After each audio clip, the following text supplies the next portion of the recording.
अब रुख करते राजनीतिक खबरों का। आज महाराष्ट्र में पर्चा वापस लेने का आखिरी दिन था।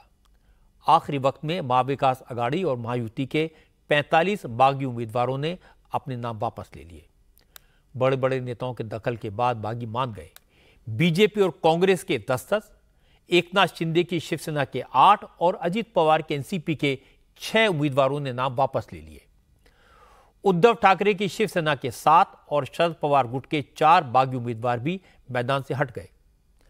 शिंदे की शिवसेना ने अणुशक्ति नगर से सना मलिक के खिलाफ अपने उम्मीदवार अविनाश राणे का नाम वापस ले लिया। डिंडोरी में नरहरी जिरवाल के खिलाफ शिवसेना के धनराज माहले भी मैदान से हट गए।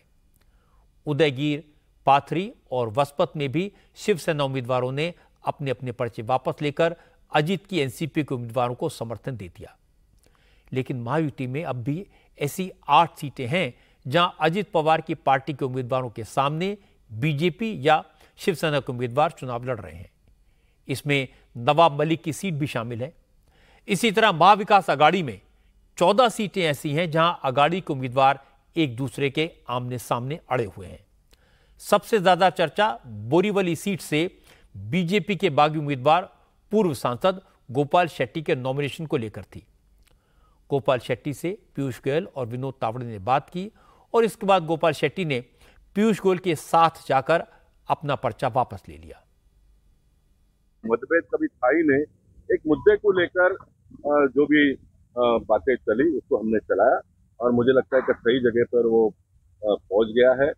और क्या हुआ, कैसे हुआ, ये कहने की कोई आवश्यकता नहीं है। पार्टी के नेता बहुत बड़े हैं, पार्टी बहुत बड़ी है, व्यक्ति हमेशा छोटा होता है। इससे मैं आज भी छोटा अपने आप को महसूस करते हुए मैं पार्टी के लोगों से भी कहूंगा कि मेरे से अगर कोई गलती भी हुई होगी तो उसको वो क्षमा करें और हम सब लोग मिलकर जो जनमानस की भावना है उन जनमानस की भावना को आगे हम बढ़ाए। लेकिन राज ठाकरे के बेटे अमित ठाकरे की मुश्किलें कम नहीं हुई।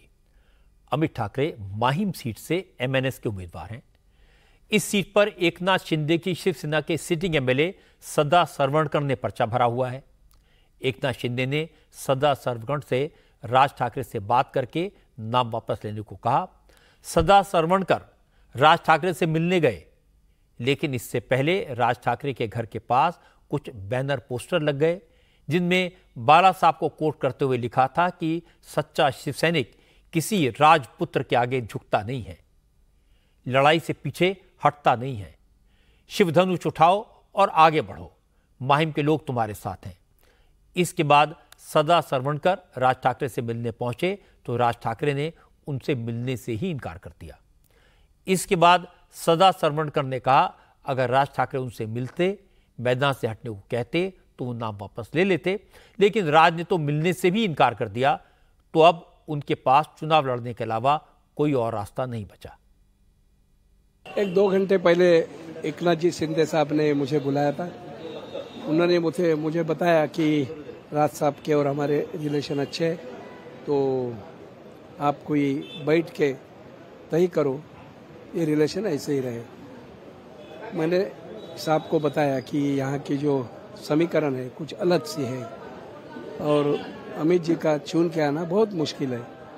तो ये सारा बोलने के बाद उन्होंने बताया नहीं, आपको राज साहब को ये सारा बताना पड़ेगा और आप राज साहब को जाके मिलो और राज साहब जो भी डिसीजन देंगे वो आपको मानना पड़ेगा। मेरे जो पदाधिकारी है उनको मैंने भेज दिया कि राज साहब अगर टाइम देंगे तो उनसे बात करेंगे और वो जो डिसीजन देंगे तो मानने के लिए तैयार है। मैं चाहता था कि राज साहब मुझे फोन करके या कुछ भी बोल देंगे कि भाई मेरा लड़का है, आप विचार करो, लेकिन ऐसा कोई फोन आया नहीं।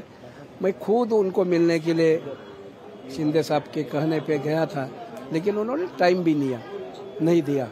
अभी उनके दिमाग में क्या है मैं कैसा समझा सकता हूँ। क्या वो मनाते तो आप मान जाते? हाँ जरूर, क्योंकि मुझे ऐसे ही आदेश मिले थे कि राज साहब जो बोलेंगे वो आपको मान के आगे चलना पड़ेगा। महाविकास आघाड़ी के नेता भी समाजवादी पार्टी को मनाने में कामयाब नहीं हो पाए। महाराष्ट्र की 8 सीटों पर समाजवादी पार्टी के उम्मीदवार मैदान में हैं। इनमें 6 सीटें ऐसी हैं जहां मुकाबला महाविकास आघाड़ी के उम्मीदवार से है। अबू आजमी ने कहा उनकी पार्टी भी महाविकास आघाड़ी का हिस्सा तो है, लेकिन Bhiwandi east, Malegaon central, Dhulia central, Aranda, Tuljapur, Mankhurd Shivaji Nagar, Bhiwandi west, Aurangabad east seat पर समाजवादी पार्टी पूरी ताकत से चुनाव लड़ेगी। कितनी जगहों पर आप लड़ रहे हैं? मैं 8 जगहों पर लड़ रहा हूँ। मैंने मैंने 12 सीटें मांगी थी, परंतु महाविकास आघाड़ी ने हमें सिर्फ 2 सीटें छोड़ी, वो भी आज वहाँ पे एक और किसी आज़ाद उम्मीदवार को वो शायद समर्थन करने वाले हैं मेरी सीट के ऊपर। और हम समझते हैं कि 2 सीटें हमारी महाविकास आघाड़ी ने छोड़ने के बाद भी 1 सीट उन्होंने ले लिया है। अब हम टोटल 8 सीटें लड़ रहे हैं। मालेगांव छोड़ दो आप, धुलिया छोड़ दो आप, मतलब सिर्फ 2 सीट पर लड़ो, ऐसा कैसे हो सकता है? 2 सीट पर लड़ने के लिए पार्टी बनी है क्या? 2 सीट पर तो हम सीटिंग पहले से हैं, सिर्फ 2 ही सीटें समर्थन करें और बाकी सीटें छोड़ दो आप। ये हमारे साथ खुला अन्याय है। फिर भी हम जो है ना, हम लड़ेंगे, इलेक्शन जो होगा देखा जाएगा। इस बार महाराष्ट्र में जिस तरह के सियासी समीकरण हैं, उसमें हर पार्टी में बगावत तो तय थी। पहले 4 पार्टियां थी, 2 अलायंस थे, अब अलायंस 2 हैं, लेकिन पार्टियां 6 हो गई। चुनाव लड़ने के दावेदारों की संख्या बढ़ गई, लेकिन सीटों की संख्या तो उतनी ही है जितनी पहले थी। इसलिए हर पार्टी में बगावत तो होनी ही थी। इसके बाद भी महायुति ने ज्यादातर नाराज नेताओं को मना लिया है। महाविकास आघाड़ी में भी कई बागी तो मान गए, लेकिन समाजवादी पार्टी, ओवैसी की AIMIM और प्रकाश आंबेडकर की बहुजन वंचित आघाड़ी के उम्मीदवार शरद पवार और उद्धव ठाकरे के लिए ज्यादा टेंशन क्रिएट कर रहे हैं। इसका असर चुनाव में जरूर दिखाई देगा।